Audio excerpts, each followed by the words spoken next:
안녕하세요. 저는 방구석 헤지펀드 매니저 라일라입니다. 저는 미국에서 데이터 사이언티스트로 일하고 있는데요. 제 취미는 매일 주식 데이터를 받아 코드를 돌려 전략을 만들고 돈을 잃거나 벌든 제 돈을 투자해 전략을 실험해보는 것입니다. 오늘 S&P 500과 나스닥은 각각 0.6% 하락하며 마감했습니다. 러셀 2000과 다우지수 또한 하락한 하루였는데요.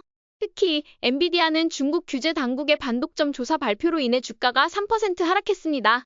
하지만 이런 소식은 언제나 악재로 보일 뿐이고 엔비디아의 근본적인 실적과 성장성은 여전히 건재하다고 생각하기 때문에 큰 걱정은 하지 않아도 될 것 같습니다.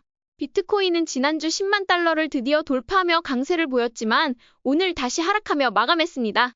하지만 이러한 조정은 자연스러운 흐름으로 보이며 이럴 때마다 꾸준히 매수 기회를 활용하는 것이 장기적인 관점에서 유리하다고 생각합니다.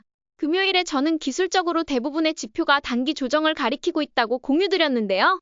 오늘 시장에서 많은 알고리즘 펀드와 트레이더들이 이런 기술적 지표를 바탕으로 장 초반에 수익 실현 매물을 쏟아낸 것으로 보입니다. 그로 인해 오늘 특히 성장주들이 큰 폭으로 하락했습니다. 하지만 RSP와 빅테크를 제외한 섹터들의 동향을 살펴보면 지난주 내내 대부분의 섹터에서 이미 수익 실현과 조정이 이루어졌기 때문에 오늘의 하락은 어느 정도 예견 가능했던 흐름이라고 볼 수 있습니다. 현재 거의 모든 섹터에서 연속적인 수익 실현이 이어지고 있는 상황이지만 단기적으로 약간의 반등이 있을 가능성도 배제할 수 없습니다. 이번 주 내내 이러한 조정과 반등의 흐름이 반복될 가능성이 높아 보입니다. S&P 500을 살펴보면 동일 비중 S&P 500과는 달리 상당히 견고한 모습을 보여주고 있습니다. 이는 현재 빅테크 중심으로 자금이 유입되고 있기 때문입니다. S&P 500 지수는 빅테크의 비중이 높아 빅테크의 견고함이 지수 전반을 안정적으로 유지하는 데 기여하고 있습니다. 현재 지수는 심리적 저항선인 6000선을 유지하고 있습니다. 주가가 50일 이동평균선에서 멀리 떨어지면 평균으로 회귀하려는 경향이 있기 때문에 이러한 조정은 자연스러운 흐름으로 보입니다. 나스닥 지수는 여전히 19700선을 유지하며 2만선에 점점 가까워지고 있습니다. 빅테크들의 강세가 이어지고 있는 만큼 나스닥에 대해 큰 걱정을 할 필요는 없다고 생각합니다. 다우지수는 RSP와 유사하게 다양한 산업이 포함되어 있는 만큼 하락세를 유지하고 있습니다. 하지만 다우지수의 하락세가 10일 이상 지속되는 경우는 드물며 현재는 3일째 하락세에 접어든 상황입니다. 이를 염두에 두고 투자 전략을 세운다면 유용할 것 같습니다. 중형주는 대선 이후 돌파를 유지했으나 지난 2주 동안 하락세를 이어가고 있습니다. 이제 중요한 관건은 21일 이동평균선을 유지할 수 있을지 여부입니다. 러셀 지수는 많은 투자자들이 스윙 트레이딩으로 접근하고 있는 모습인데요. 대선 이후 돌파를 유지할 수 있을지가 핵심 관전 포인트입니다. 돌파가 유지된다면 러셀 지수에 대해서도 큰 걱정은 하지 않아도 될 것 같습니다. 공포, 탐욕 지수는 오늘 3포인트 하락한 50으로 마감했습니다. 이는 12월 랠리가 지속되더라도 수익 실현 매도가 본격적으로 나타날 가능성을 시사하는데요. 특히 올해 헤지펀드들이 큰 성과를 낸 만큼 내년 보너스를 극대화하기 위해 보유 주식을 매도하는 움직임이 있을 것으로 예상됩니다. 이러한 매도세는 크리스마스 전 휴가철 이전에 집중될 가능성이 높아 이번 주 내내 시장에 영향을 줄 수 있습니다. 이로 인해 공포 매매 시그널이 다가올 수 있으므로 준비를 해야겠습니다. 현재 중소형주에서는 초단기 이동평균선이 많이 붕괴된 상태지만 장기적으로는 여전히 대상승장의 일부로 공격적인 상승장을 이어가고 있다고 볼 수 있습니다. 다만 현재 수익 실현 매도가 많이 나오고 급락하는 주식들 중에서 내년의 성장 가능성을 확신하지 못하거나 믿음이 가지 않는 주식이 있다면 이를 일부 매도해 리스크를 조정하는 것도 나쁘지 않은 선택일 것입니다. 원자재 시장은 오늘 거의 전반적으로 급등하며 주식 시장에도 일부 영향을 미친 것으로 보입니다. 특히 중국 관련 주식들이 상승세를 보였는데요. 하지만 장기적인 패턴으로 보면 아직 명확한 상승세나 하락세는 나타나지 않았기 때문에 당분간은 관망하며 시장을 지켜보는 것이 바람직하다고 생각합니다. 장기채 금리는 지난주부터 이어진 횡보세를 유지하며 다음 주 연준의 금리 결정까지 뚜렷한 방향성이 나타나지 않을 것으로 보입니다. 현재로서는 금리가 4% 이상으로 크게 하락할 가능성이 낮기 때문에 당분간 관망하는 자세를 유지하며 지켜보는 것이 좋을 것 같습니다. 비트코인은 오늘 약간의 급락을 보였는데요. 그동안 일정 수준 상승 후 하락하며 단기 이동평균선에 도달하면 다시 상승하는 패턴을 반복해왔습니다. 따라서 내일의 가격 움직임이 매우 중요할 것으로 보입니다. 만약 내일 비트코인이 상승세를 보인다면 여전히 시장의 리더 주식으로서의 역할을 이어갈 가능성이 높다고 생각됩니다.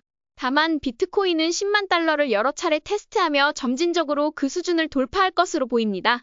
따라서 이러한 과정에서 꾸준히 매수하며 자산을 축적하는 전략이 유효하다고 생각합니다. 비트코인과 관련 주식들은 오늘 급격한 하락을 겪었는데요. 이는 시장이 좋지 않을 때 초공격적인 주식들이 먼저 수익 실현의 대상이 되는 경향 때문입니다. 특히 로빈후드, 마이크로스트래티지, 코인베이스, 이더리움 등이 큰 매도세를 보였습니다. 하지만 트럼프 대통령이 아직 취임하지 않은 상태이며 취임 후 규제가 완화될 경우 이들 자산이 가장 큰 수혜를 입을 가능성이 높다고 생각됩니다. 따라서 장기적인 관점에서 이들의 가능성을 여전히 긍정적으로 보고 있습니다. 이번 주 빅테크 친구들은 엔비디아를 제외하고 대부분 상승세를 이어가고 있는 모습입니다. 엔비디아의 하락은 뉴스에 의한 일시적인 소음일 뿐 장기적인 가치를 흔들지 않는다고 판단됩니다. 현재 빅테크와 관련 주식들은 어느 것을 매수해도 좋은 상태로 보이지만 일부 주식은 과도하게 상승한 감이 있으므로 추가적인 진입보다는 상황을 지켜보는 것이 더 나아 보입니다. 엔비디아는 오늘 중국 관련 뉴스로 인해 하락세를 보였으나 50일 이동평균선을 유지하며 안정적인 모습을 보여줬습니다. 특히 132달러라는 중요한 지지선을 지키고 있어 현재로서는 큰 문제가 없는 상태로 판단됩니다. 132달러에서 150달러 사이 구간은 스윙 트레이딩의 기회로 보이며 당분간 이러한 전략을 활용해 접근하는 것이 유효할 것으로 보입니다. 이 패턴이 몇 달간 지속될지는 알 수 없으나 AI 사이클이 아직 끝나지 않았기 때문에 보유의 관점을 유지하고 있습니다. 구글은 현재 가장 많이 상승하지 않은 주식 중 하나입니다. 뉴스가 나올 때마다 주가가 하락하는 모습을 보였지만 저는 오히려 이러한 시점이 매수 기회라고 생각합니다. 현재 구글은 정고점을 테스트하려는 움직임을 보이며 꾸준히 상승세를 이어가고 있습니다. 일부 투자자들이 검색 엔진 시장에서의 경쟁 심화에 대해 우려할 수 있지만 구글의 포트폴리오는 매우 다양합니다. 구글 딥마인드의 바이오 분야, 자율주행 기술을 연구하는 웨이모 그리고 클라우드 부문에서 마이크로소프트를 빠르게 따라잡고 있는 점을 감안할 때 구글의 장기적인 전망에는 큰 문제가 없다고 판단됩니다. 현재 11개 섹터 중 많은 섹터가 하락세를 보이고 있지만 오늘은 그동안 상대적으로 상승폭이 크지 않았던 섹터가 상승하며 마감했습니다. 그러나 여전히 투자 전략에서는 리더 섹터의 리더 주식에 집중하는 것이 중요하며 힘이 부족한 섹터나 주식은 관망하는 자세를 유지하는 것이 좋다고 생각합니다. 현재 리더 섹터 중 가장 매수 기회에 빠르게 다가오는 것은 금융 섹터인 것 같습니다. 이번에 만약 50일 이동평균선까지 풀백이 발생한다면 매수 기회로 보입니다.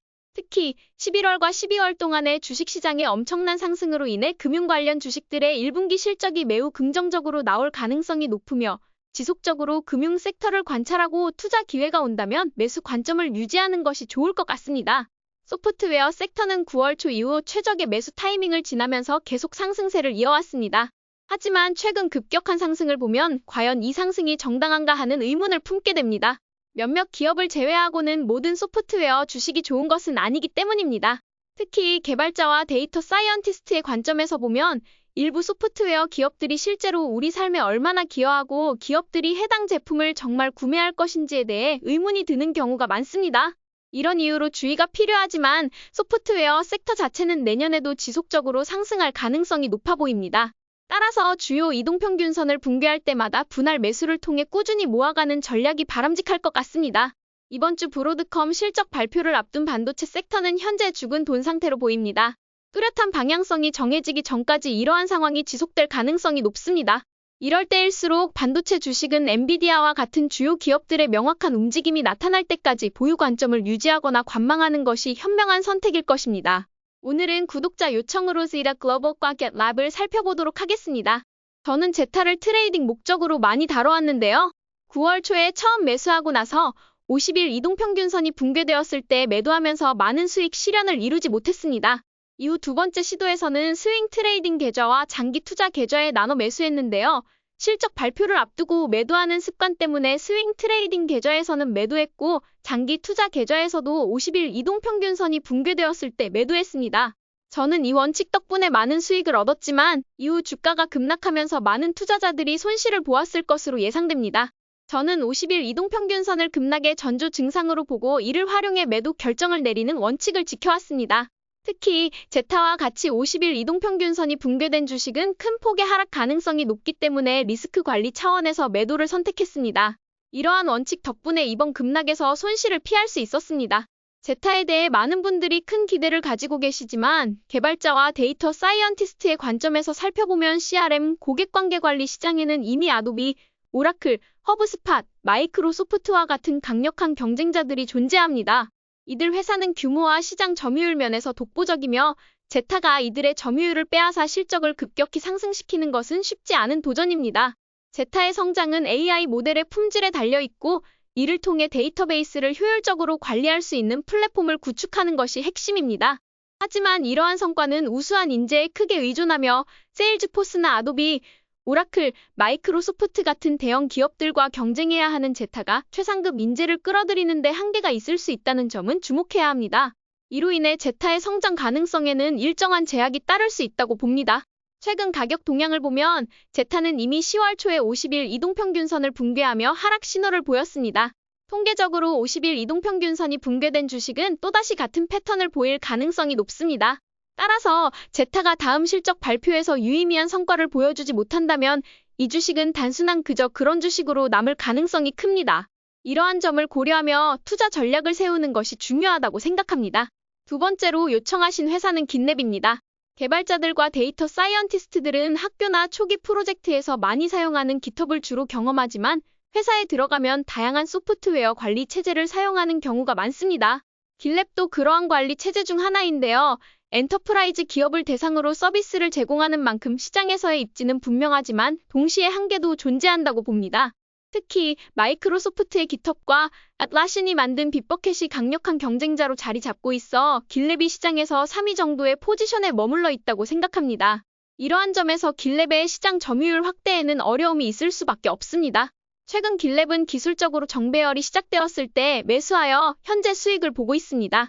하지만 이는 기술적인 접근에 의한 매수였으며 회사를 신뢰하여 장기 투자를 결심한 것은 아닙니다.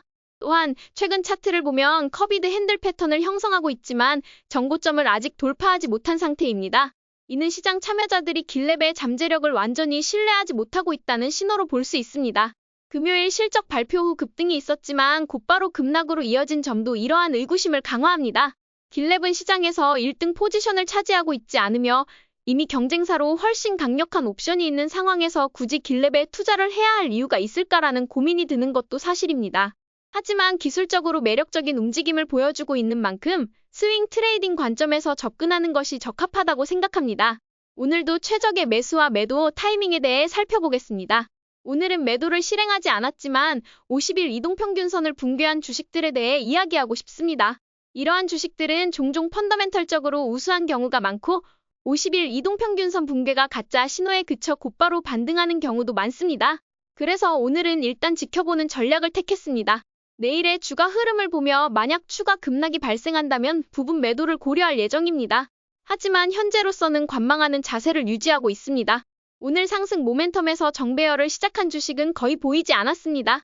이는 시장이 현재 힘을 다한 상태로 오를 주식은 대부분 이미 상승했고 새로운 상승 여력이 부족하다는 신호일 수 있습니다. 이러한 상황에서는 단기적인 조정과 수익 실현이 트레이더들과 알고리즘 투자자들 사이에서 발생할 가능성이 크기 때문에 주의가 필요합니다. 오늘 돌파를 기록한 주식도 있었지만 대부분이 중국 관련 주식들이었습니다. 개인적으로 중국 친구들에게 중국 관련 소식을 자주 듣는 관계로 중국의 경제 상황이 현재 매우 어려운 상태라는 것을 잘 알고 있습니다. 예를 들어 청년 실업률이 50%에 달할 정도로 심각한 상황입니다. 이러한 이유로 저는 중국 주식에 투자하지 않았습니다. 중국은 펀더멘털 측면에서 매우 위험한 국가로 판단되며 당분간 투자 계획이 없습니다. 오늘의 결론으로는 금요일에 제가 단기 조정이 있을 가능성을 공유드린 바 있습니다.